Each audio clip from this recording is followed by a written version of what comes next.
Kita Yun, na. okay na. Okay. So, magandang gabi sa inyo mga lods. Kumusta? Kumusta araw? Kumusta yung week natin? Paldo ba?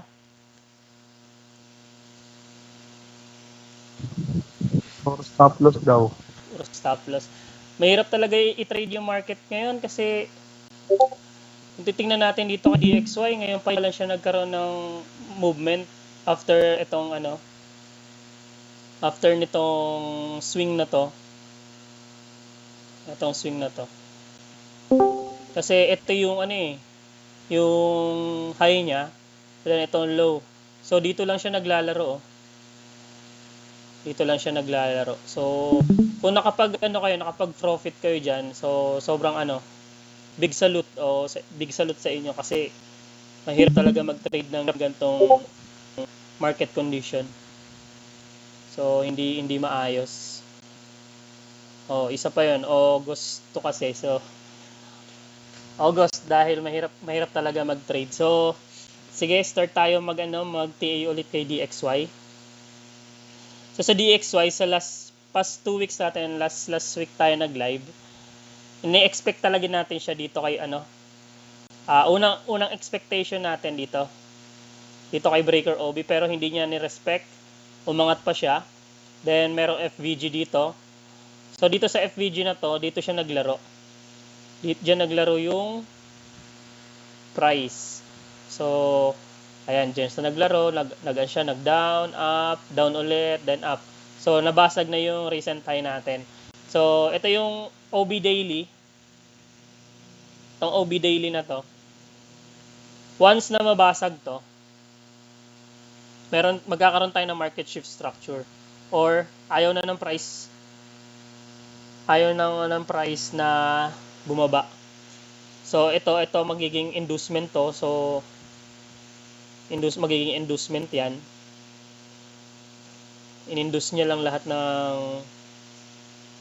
nag-long dito. Kinuha niya yung mga stop loss. So once na ma-break 'yan, ito ma-break dito tapos mag-close ng ng candle body natin. Long na ako kay DXY. Pero as long as hindi niya 'to nababasag, puro short position long position for Euro USD, yung mga non-correlated pairs niya, puro ako long position diyan. And then sa mga USD yung mga correlated diyan, USD CAD or USD JPY, puro ako, magiging long ako. Lahat ng position ko long pa rin ang hahanapin ko. So ayan, so since nabasag niya to, yung recent high natin. Itong recent high natin. Pero makikita mo dito hindi nag-close yung candle. Malamang kung hindi pa rin to tuluyan mag-close dito hanggang sa mga susunod na araw, posibleng bumaba na to. For malamang ito inducement to. And then tuloy-tuloy siya bumaba. Kasi downtrend pa rin talaga buray ko nga to. Downtrend pa rin talaga si DXY. Makikita nyo dito, ayan. Downtrend pa siya. So ayan, downtrend. So yan yung pinaka-last na natin pag ito nabasag. So, yun yung TA natin kay DXY. Then simulan muna natin kay gold. Magulo yung magulo yung chart ko. Pero sige, tiin natin si gold. Kay gold. Dito kay gold wala rin sa ayos yung niya, yung PA niya. Since sumusunod siya kay puro lang siya downtrend nitong last 2 weeks. Wala siyang pullback. Ayan Ito may mga candle niya puro black. Black, walang pullback, puro downside siya. So ito ina-expect ko to. Since meron talaga sariling galaw to si gold, wala na kasing POI ako nakikita na posibleng angatan to si gold. Wala na ako nakikitang POI sa daily. Check ba natin sa weekly? Hindi ko pa na-check yung weekly. Weekly wala rin talaga. Although meron dito OB. Pero kasi si gold uptrend sa weekly ayun oh. Uptrend siya dito. So higher highs, higher low, higher highs, higher low. So and then bumababa siya dito. Kung sa weekly tayo titingin, uptrend pa rin siya. Pero kung syempre sobrang tagal ng weekly na yan. Punta muna tayo kay daily. So dito kay daily, wala akong nakikitang POI na posibleng angatan niya. Ang ina-expect ko mangyari dito is bumaba to dito sa SSL na to. Or yung dati ko pang TA, last July ata yan, ina-expect ko siya dito na bumaba talaga. Dito sa FVG na rin, may FVG daily pa dito. So dito ako magbabay. Pero pwede nyo to sabayan, hanap tayo ng short position. Baba pa rin to si gold since may sarili siyang galaw. Pero si gold kasi minsan iniiwasan ko muna si gold kasi mas maganda kasi pag sabay SMT yung yung trade natin kay DXY, mas malaki yung probability natin na makuha yung good trades. So, yun yung nakikita ko kay gold, higher time frame TA. So, dito ito yung POI na ina-expect ko para mag-buy long, pero downtrend pa rin na nakikita ko sa kanya.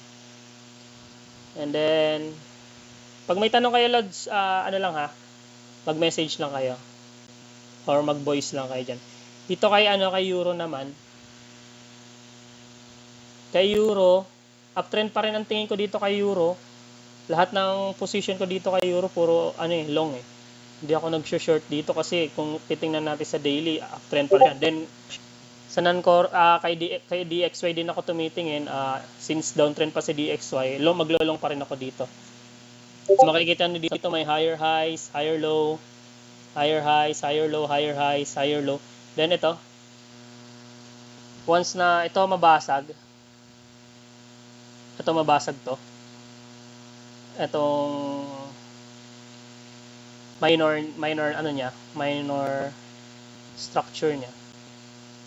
Pwede ako maghanap dito ng once na mabasag yan, pumunta yung dito. Pumunta yung price, mag-close, then waiting for retracement, then tsaka ako hahanap dito. Pero dito wala rin magandang POI si Euro maliban dito sa OB na to. Etong OB na to. So medyo malayo pa naman niya kasi meron pa ditong OB. Meron pa ditong OB na possible mag-retrace kung hindi man tumabasag na last swing na to. Pwedeng mangyari is dito, mag-react siya dito. Then umangat na siya since bullish pa talaga si Euro. So yun yung nakikita ko kay Euro. And then kay GU. Si GU or SGU. Ito si GU, ang ganda ng mga trades ko dito, intraday setup lang. Kasi para may nagtatanong. Advice pag na-FOMO. Pag na-FOMO, yun na pag-iwanan ka ng trade, Lods. Yun ba yung yung tinatanong mo? So, ako kasi, Lods, pag ganyan yung napag-iwanan ako ng trade, hindi ko na siya hinahabol eh. Kasi alam mo, Lods, pag hinabol mo siya, unang-una, magiging pangit yung yung risk-reward ratio mo. Alam mo, hindi naman nauubusan ng opportunity sa market. Lahat naman nagbibigay naman si market ng opportunity kasi kita mo 2 years na ako nagte-trade sa market. Naubusan ba ako ng opportunity? Hindi naman, 'di ba? Kasi maraming binibigyan ng opportunity si market. Kaya wag kang matakot kung pag-iwanan ka ngayong araw, bawi ka na lang bukas. Kung hindi talaga kasi pag hindi naman talaga para sa iyo, wag mo na habulin. Yan lang 'yon. Hindi yan hugot So ayun lang. Yung advice ko sa NoFoFo. Marami pang opportunity sa market, Lods. Huwag kang maghabol ng trade kasi uuwi at pangit magiging risk reward ratio mo. Marami pa namang diyan. Magandang i-trade. Ayun. So sige, GU tayo. Dito si GU, siguro ko na lang since parehas lang din naman ang magiging nito kay kay euro. Pero si GU, since bullish, ito, pakita ko na lang yung execute ko na trades. Dito ang ganda ng, ng performance ko. 3 trade ko kay GU, umano ako dito eh. Dito ako bumawi ng trades eh. So, dito tayo sa, sa Monday. Monday trade natin kay GU. Pakita ko lang.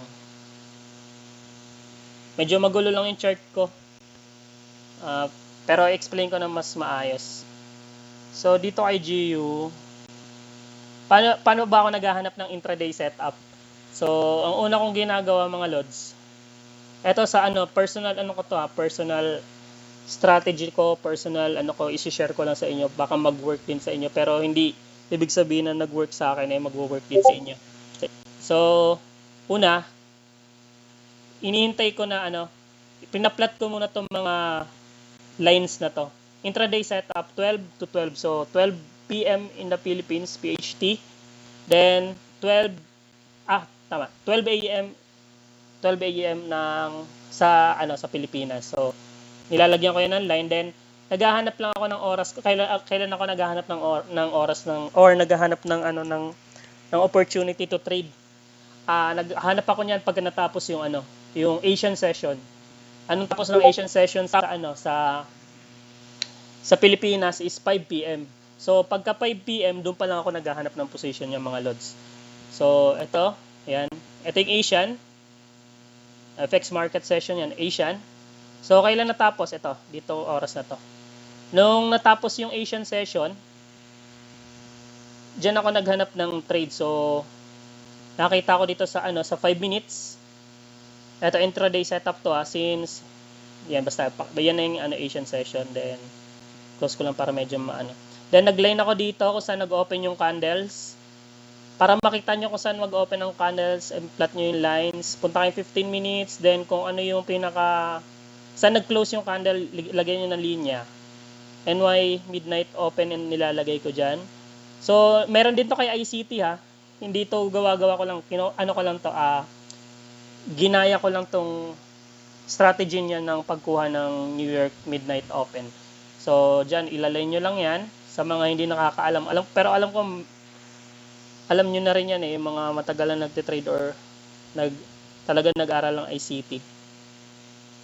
Ako kasi hindi naman ako hindi ko naman pinagpukusan masyado si ICT, yung mga parang lang yan pagkain. Kung ano lang yung masustansya, yun lang yung kunin nyo. Kung ano yung pasok sa inyo, yun lang yung kunin nyo. Ako kasi ito lang kinuha ko. Dito nakikita ko yung OHLC or OLHC. Kung ano yung highs of the day, lows of the day. So, once na nasa baba yan ng NY midnight, yan na yung magiging lows of the day. So, dito, nagkaroon na dito ng since dito sa 1 hour natin na na structure. Saan yun? Gulo? Wait lang. Ayun, yung 1 hour natin na structure. Eto. Back ko lang. Para hindi ganun kagulo. Siguro i-replay ko.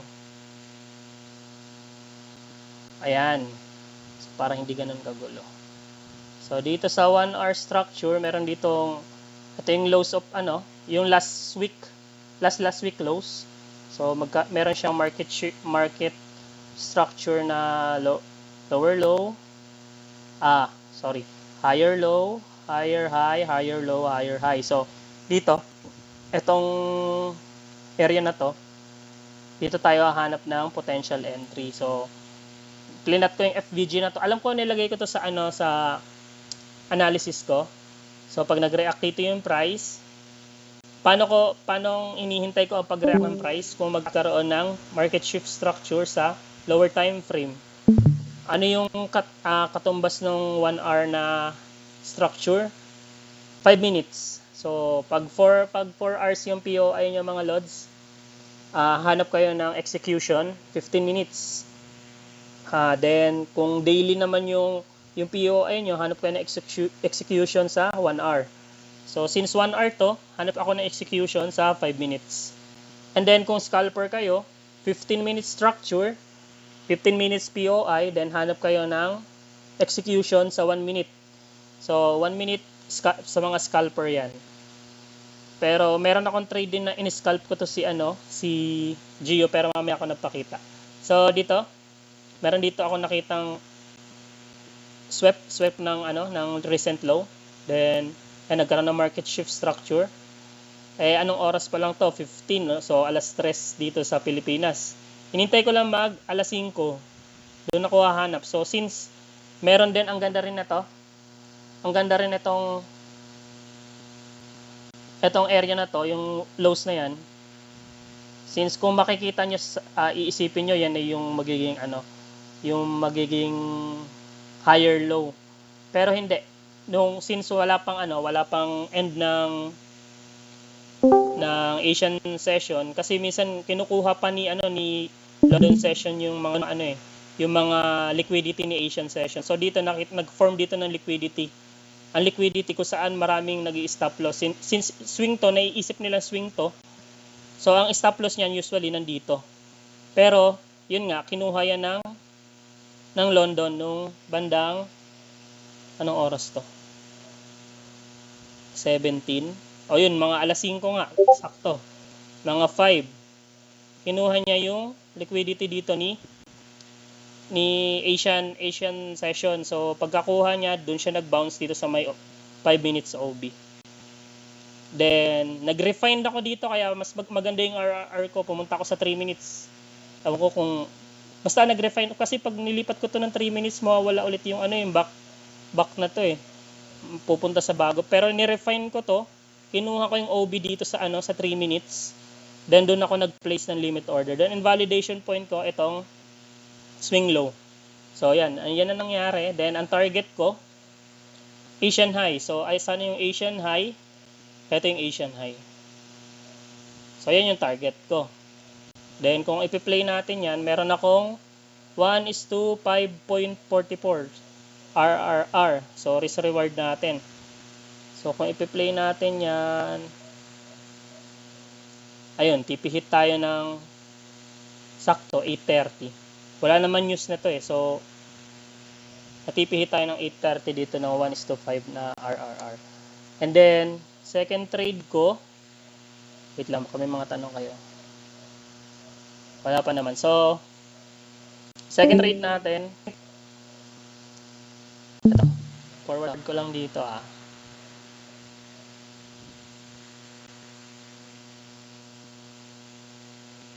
wait, close ko na lang. So maghintay tayo. Dito naman sa second trade natin. Ito intraday setup din yung ginawa ko dito. Then back natin, back for replay, back. Saan tayo magbaba? Dito na lang.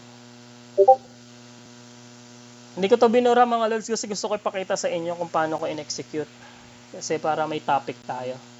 So dito sa 1 hour natin na structure, makikita nyo dito lang din naglalaro si GU, 'di ba? Consolidation siya, same ng DXY. So pero ang maganda dito, nagkaroon tayo ng good ito may news nito. May news nung araw na to, CPI ba? Anong araw ba to? Webes? Tama, CPI Webes. CPI. So hinintay ko muna yung release ng CPI dito sa on first trade ko, hinintay ko mag alas 5 pag mga walang news. Pero once na may mga heavy news, post-market ako nagte-trade. Post-market meaning pagkatapos ng news. Kasi doon mas lumalabas yung mga setup. Kasi pag nag-trade kayo ng CPI, talaga may stop out kayo. So, ayan, kinuha na ni Gio yung recent high na to. So, isa rin to sa grade A setup na hinahanap ko. Once na makukuha niya yung liquidity sa higher time frame, so sa 1 hour. So dito, nagkaroon siya ng impulsive move. Ayan mga tsakala ko nga magtutuloy-tuloy ito Hindi ako makahanap ng intraday setup Pero ayan nakita nyo. Dito tayo sa 1 hour. Makita nyo dito, hindi nag-close yung candle, ang haba lang ng wicks. Then nung pinunta ko sa sa 5 minutes execution. So ayan ito yung recent high, lows, high. So nabasag. Then bumaba, hindi pa nabasag. So hindi muna ako nag-entry diyan kasi langanin ako dito. Pero nung pagkaangat nito, tsaka nung bumaba, ayan, nabasag na. And then, kumuha ako ng entry dito since ano na to eh. Anong oras na ba to?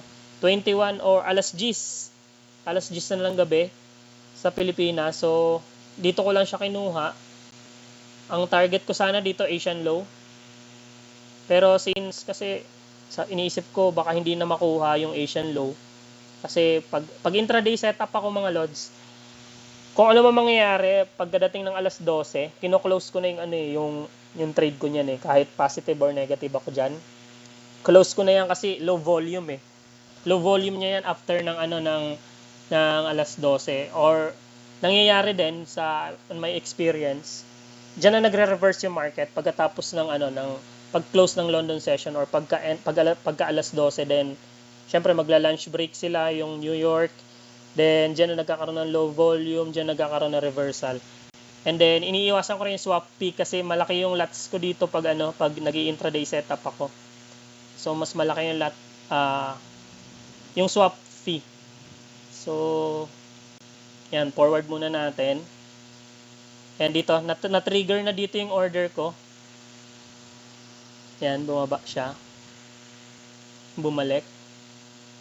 Na-trigger na dyan. Dito ang target ko lang 1:2 lang eh. Kasi bakit 1:2? Kasi nag-fib lang ako dito eh. Fib entry, ito lang eh. Ito lang yung swing na to yung kinuha ko. Itong swing na to. So, hit mali. Kung ipa-plot mo yan, nag-entry ako sa ano, since wala akong masyado makita na na FVG dito. Sa 618, then target ko dito sa ito lang sa negative 27%. So 1:2. Then hinintay ko nang hinayang lang ako dito pero goods lang. Kasi kung tatargetin ko tong Asian low sana, may 1:3 ako pero goods na ako doon. Kasi na-TP hit ako. Ayan, TP hit ako wala pa alas 12. Pero kung nag-running profit lang ako diyan, hinintay ko kahit alas 12. Dito. Yan yung line na yan. So, meron din ako sana 1:2.5. Pero ito, tinarget niya pa ito eh. Asian low. Nagkaroon ng volume. Hindi ko alam bakit ang lakas ng volume ng GU na yun. Kasi wala naman close naman na yung London session yun. So, yan. Bumaba pa siya. Actually, kinuha pa nga niya ito eh. Itong SSL na ito eh. Sell side liquidities na to. Itong last lows nung sa 1 hour structure. Yan, sa 1 hour structure kinuha niya to. Then ang invalidation ko ng bullish ng bullish mga lords ito. Kung swing trader kayo, ang invalidation ko ito. Then may OB dito na possible mag-react. So ito rin yung hinahantay ko. Nasaan na ba si GU ngayon? So and then yung last trade ko, 3 trade ko dito sa successful trade ako dito. Etong last trade ko ito dito ako nag-scalp. Pakita ko sa inyo kung paano ko siya in-scalp.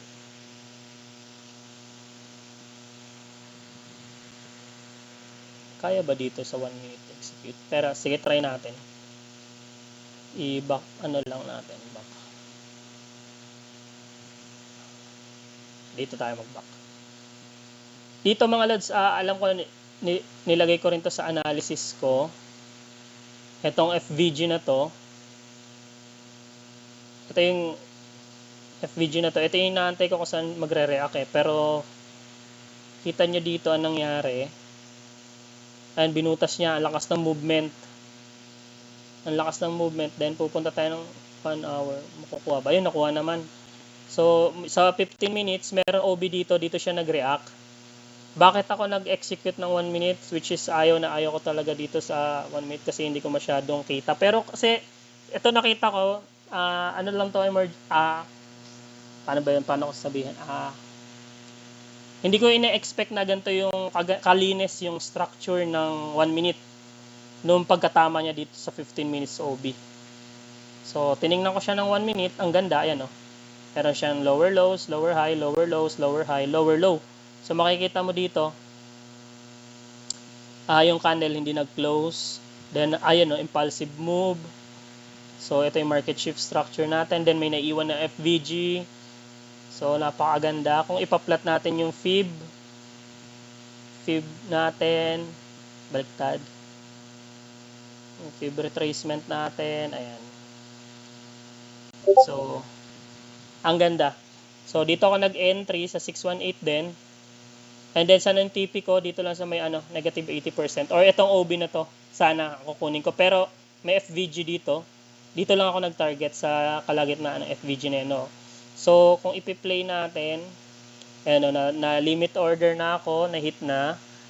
Dito medyo kabado ako mga lods kasi hindi man first time kong ginawa, pero ngayon ko lang ulit ginawa yung 1 minute execution kasi hindi talaga na ako sanay. Pero nakita ko ng clean structure sa 1 minute, kaya ako na So dito nung bumaba siya, medyo kabado na tayo. Kasi ang laki ng lots pag 1 minute eh. Ang laki ng Pero yung risk ko naman dito, kung ano lang yung kaya kong i-risk. So ako dito. Sa funded ko lang to na trade, so 0.3% lang ako dito. Then may tapos na yung news neto, pero may news pa ng 10 PM. Michigan news, Michigan to na hit eh. Michigan ba tawag doon? Basta yun yung 10 PM news nung Friday. So nag-consolidate siya, akala ko maano na ako, pero nakita nyo nung pagka 10 PM yan, bumulusok siya. So dito meron ako 1:3.05 na RRR. So yun lang, pinakita ko lang yung execution ko kay Gio kasi si Gio lang yung maganda ko na i-trade. Then syempre pakita ko rin yung Lods, may tanong sila. Lods, anong broker nyo na ginagamit sa? Ang personal broker ko, Lods, na ginagamit sa pagte-trade is kung kung live trade, IC Market.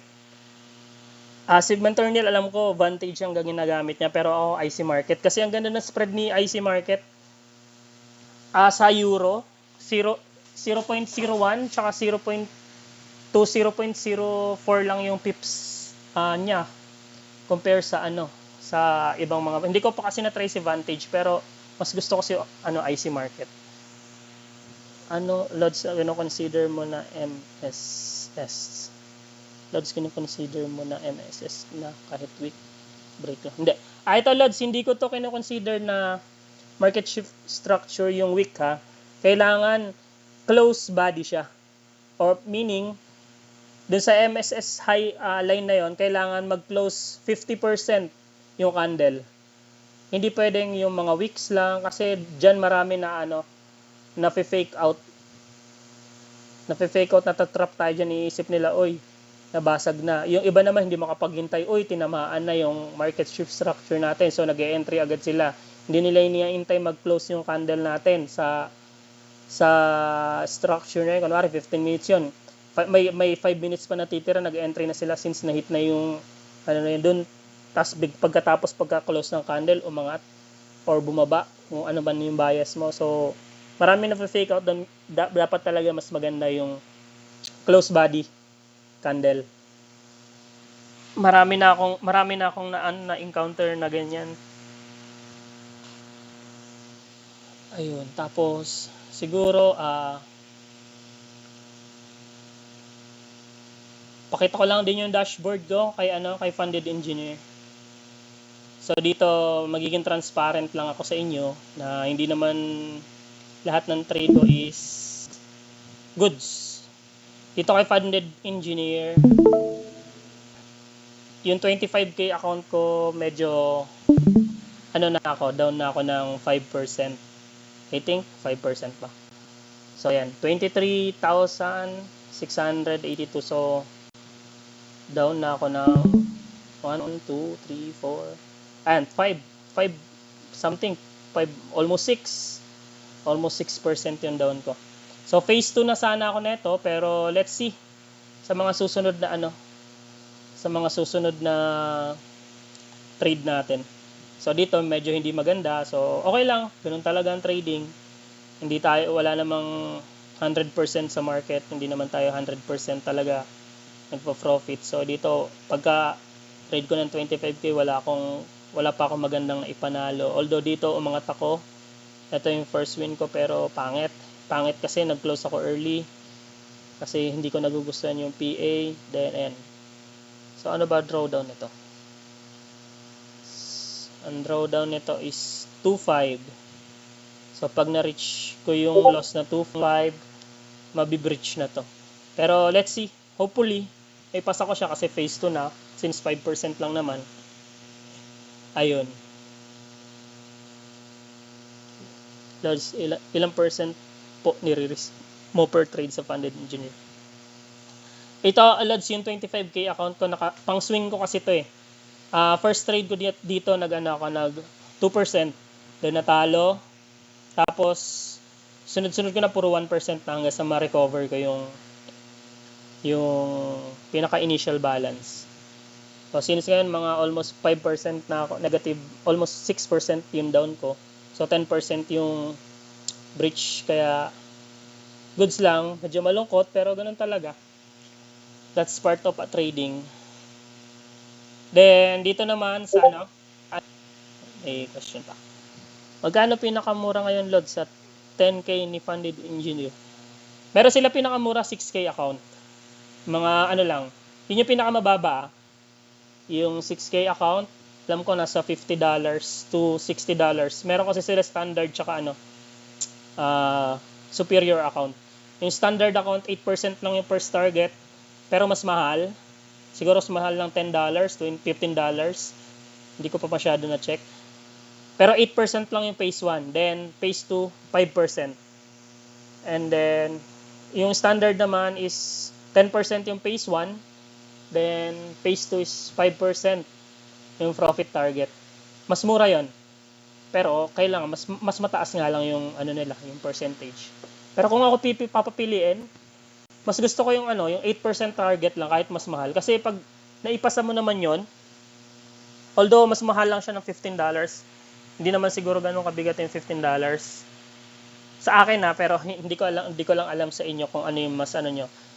Kasi mas gusto ko yung mas maliit lang yung profit target, at least alam mo yun, mas hindi ako pressure mag-trade ng mas matagal. So mas gusto ko yung lang, yung 8% phase 1, then 5% yung phase 2. And then yung live funded account ko naman kay Blue Guardian, pakita ko.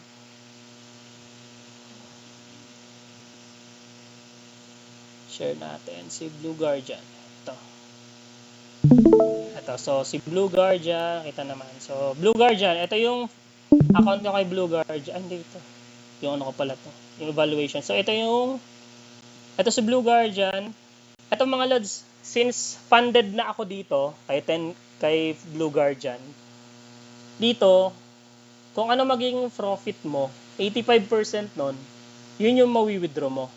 So for example, sa 10k account mo, nag-profit ka na ng 1%, 2%, yung 85% nun, yun yung yung magiging profit mo. Sa mga hindi nakakaalam, 85% nun, yun yung profit mo, then 15% sa kanila. So dito, mas lesser na yung nire-risk ko kumpara sa sa evaluation, kasi dito lifetime na to lifetime account mo na to as long as nagpo-profit ka sa maximum balance, initial balance mo, yun yung makukuha mo. So ang technique ko lang dito sa mga lods, kung mag-evaluation kayo, higher risk nyo na, medyo, hindi naman sinasabi ko mag-risk kayo na mas malaki.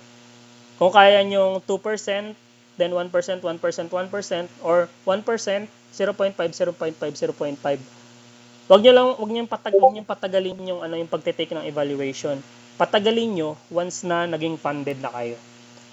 Yun lang yung maipapayo ko, kasi dito naging funded na ako. Since dati nire-risk ko dito 1%, 2% yung first trade, 1%, 1% pag natalo. Dito nagte-trade na lang ako ng 0.3% kasi ayaw ko na siyang mawala. So 0.3%, $30 yung nire-risk ko per trade.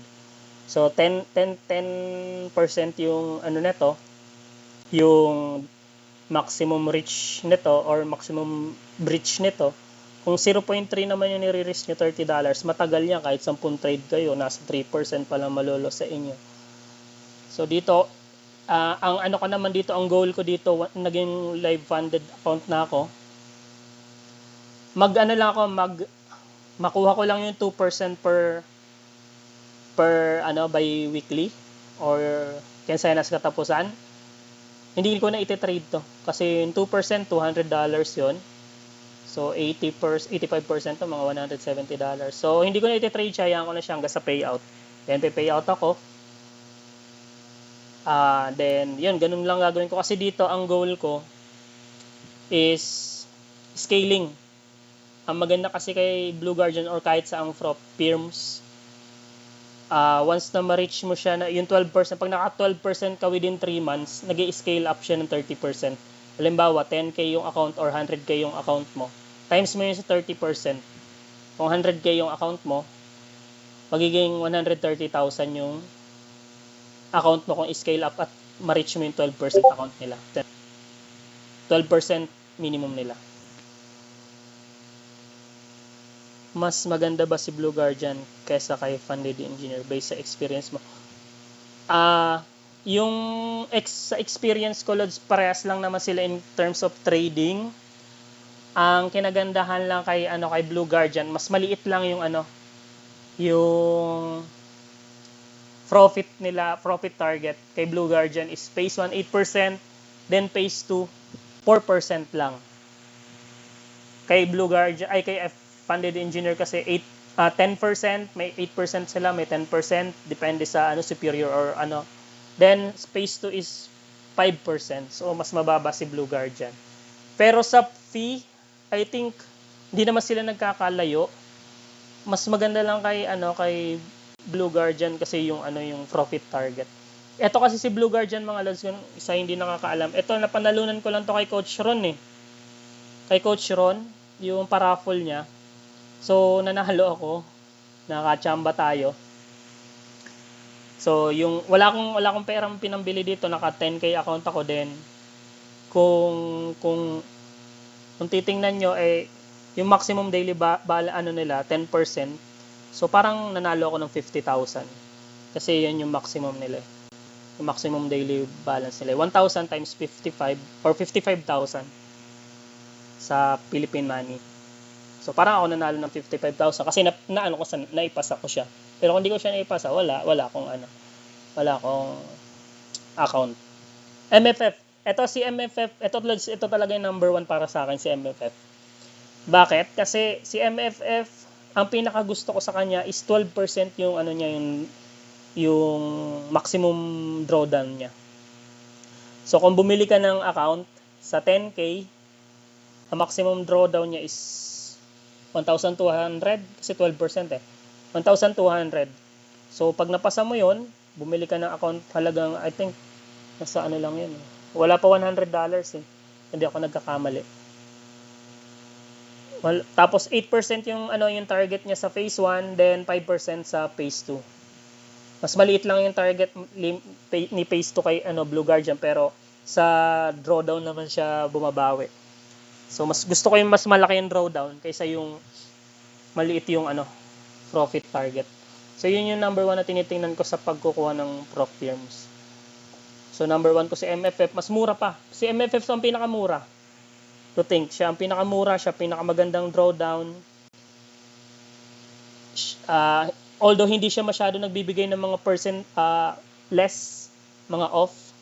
Pero si MFF yung pinakamura compare kay Funded Engineer, Blue Guardian, o kahit anong kasi sila yung mga una na yan, laging mas mahal sila kasi no time limit sila kasi si MFF dati may time limit sila katulad ni FTMO. Coach, ano yung trailing drawdown sa mga funded? Ano tong trailing drawdown? Ito ba yung sa Hindi ko masyadong alam tong trailing drawdown na to, Lods. Alam ko meron ganito si FE, si Funded Engineer, yung isang phase lang ba to? Tama, ito nga sa mga funded, yung one phase. Hindi ko to kinukuha kasi ang pangit daw nito, sabi ni Coach Ron eh. Kasi hindi mo siya masyadong maintindihan. Yung once na sabi niya, yung paliwanag niya sa akin, once na nag-up na yung account mo, halimbawa 10k yung kinuha mo, nag-up na yung account mo ng 12k, yung 12k na yun na yung yun, tapos mag 10% nun, so parang pataas ng pataas yung mo, yung drawdown mo. trailing, kumbaga inaangat nila ng inaangat yung drawdown mo pag nag-profit ka ng profit. Ngayon pag sa pinakataas ka ng profit, tapos bumagsak ka doon, sa halimbawa, yung 10k mo napaabot mo ng 20k. Tapos yung 10% ng 20k, yun yung hindi siya babalik sa pinaka-initial na 10k kung magkano mo binili. Ganun yung pagkaka-explain sa akin ni Coach Ron. Pero hindi ko na to inintindi kasi mas gusto ko yung dalawang phase. Ayun, so yung dashboard ko, pakita ko ito.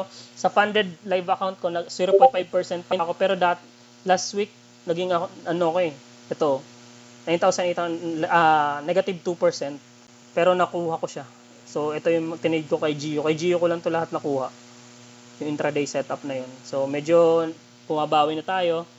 So, ang loss ko na lang is $56. So, pag nag 2% yung maximum target ko dito or 2% yung target ko dito, i-withdraw ko na to. Sana makapag-payout na. Pero mga lods, hindi pa ako talaga totally, ito honestly speaking, hindi pa ako nakakapag-payout sa mga prop firms. Sa live, oo, kumikita ko sa live yung personal account ko, pero sa prop firms wala pa akong payout. May mga napaisa na ako pero wala pa ako talagang payout. So hopefully eto makuha ko.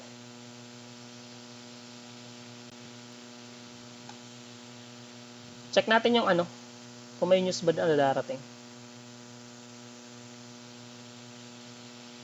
Check natin yung news.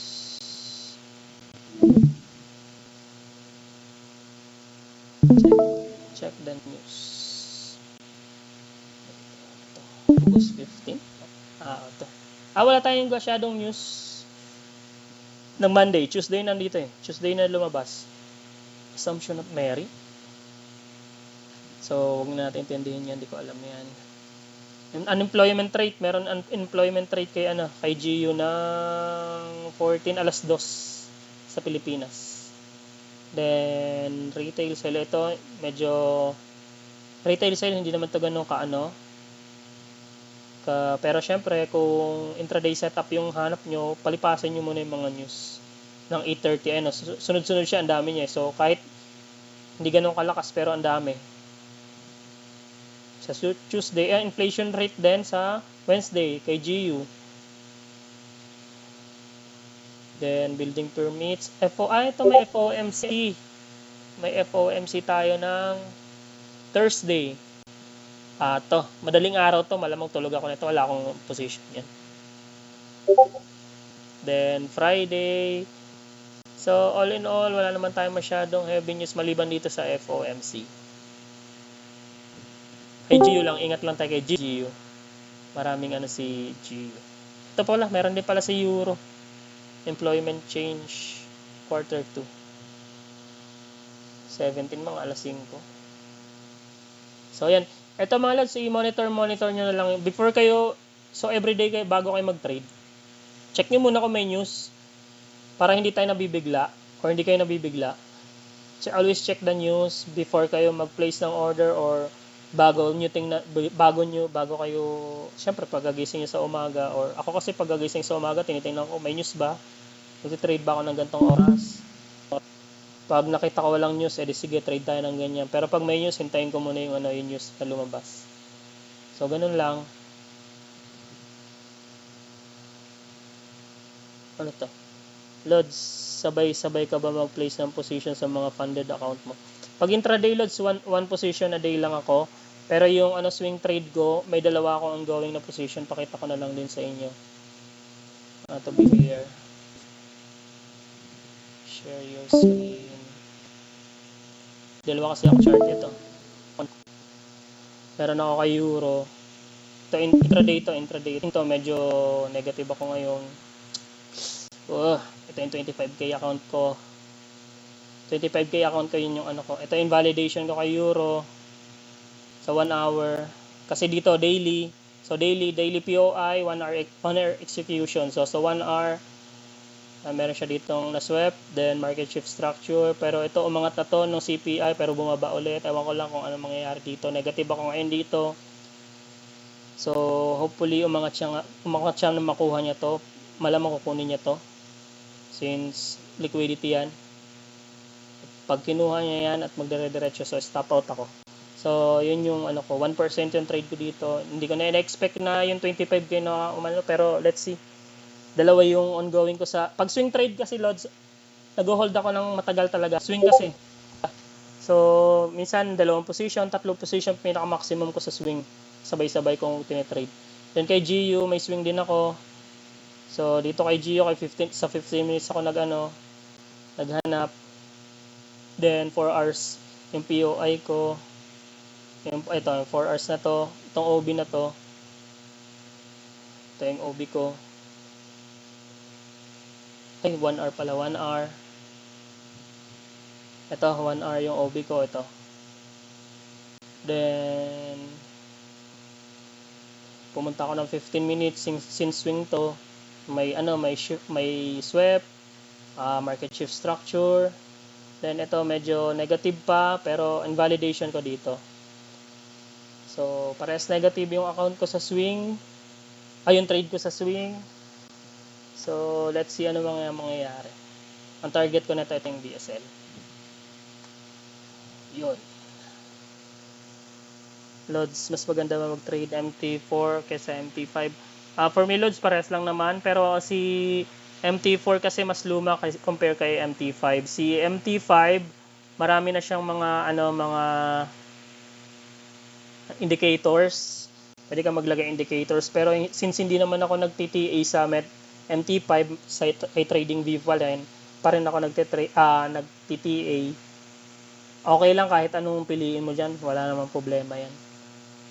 Wala naman silang mas lang, high-tech lang si MT5.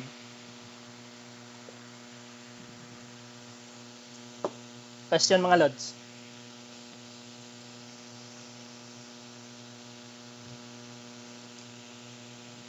Malungkot nyo ah. Kaya malungkot ako nga eh. Talo din eh. Okay lang yan, normal lang yan. Si Imperfect Trader, yung pina-follow ko rin na isa sa 500k account na napasa niya. Na-breach siya. So wala na yung niya. Wala na yung 500k account niya na yun yung cash flow sana niya, pero at least naka 3 payout siya. So bawi rin. Nabawi yung puhunan niya, syempre naipasa niya, then nakatapag 3 payout siya, pero kung ikaw yun or ako man yun, syempre malulungkot pa rin. Kasi yun yung pinaka cash flow mo. Ganun talaga ang trading. Kaya kung down kayo ngayon, huwag kayong mag-alala, okay lang yan. Wala pa akong, may funded next, wala pa akong account dito, Lods. Pero si Coach Ron meron, naipasan niya na nga ata eh. O kasi last time naipasan niya yun, tama. Wala pa akong account dyan. Siguro saka na ako bibili ulit ng mga account. Pag naubos na yung yung other account ko. Kumusta? Eto si Lods. Alam ko rin to si JIPB. Medyo PM to sa akin na breach daw yung account niya. Normal lang yan, Lods. Huwag kang mag-alala. Ako, ilang account na breach ko. Siguro may 3 account na una yung 5k, then 2 10k. So, okay lang yan. Try and try. Alam mo, magiging talunan ka lang sa trading pag sumuko ka. Kasi kung di ka magre-risk, wala rin naman mangyayari sa'yo.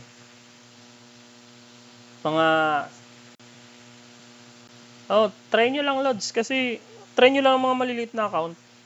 At least, sa funded prop firms account, matututo kayo mag-risk management.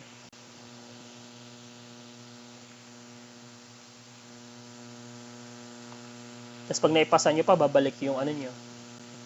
Yung puhunan na binili nyo.